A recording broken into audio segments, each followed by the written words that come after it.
नमस्कार, मी भाग्यश्री विस्पुते, जिल्हाधिकारी धुळे. सध्याची आंतरराष्ट्रीय स्तरावरील आणि आखाती देशांमधील जी युद्धजन्य परिस्थिती आहे त्या पार्श्वभूमीवर इंधन टंचाईबाबत काही बातम्या येत आहेत. धुळे जिल्ह्यात इंधन टंचाई नाही. धुळे जिल्ह्यात 140 पेट्रोल पंप आहेत आणि तिघ तेल कंपन्यांकडून मुबलक साठा नियमितपणे पुरवठा करण्यात येत आहे. तरी नागरिकांनी कुठल्याही प्रकारच्या अफवांवर विश्वास ठेवू नये.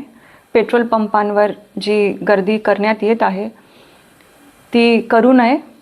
जर ह्या परिस्थितीचा फायदा घेऊन कुठलेही गैरप्रकार किंवा अनधिकृत साठा कुणी करत असेल किंवा जीवनावश्यक वस्तू कायद्याचं उल्लंघन करत असेल, तशा एजन्सीजवर किंवा तशा लोकांवर कठोर कार्यवाही करण्यात येईल.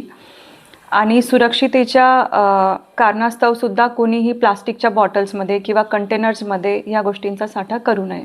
तरी मी सगळ्या नागरिकांना आव्हान करते की कुठल्याही अफवांना बळी पडू नये. जी अधिकृत माहिती शासनाकडून किंवा प्रशासनाकडून तुम्हाला देण्यात येत आहे त्याच्यावर विश्वास ठेवावा आणि प्रशासनाला मदत करावी. धन्यवाद.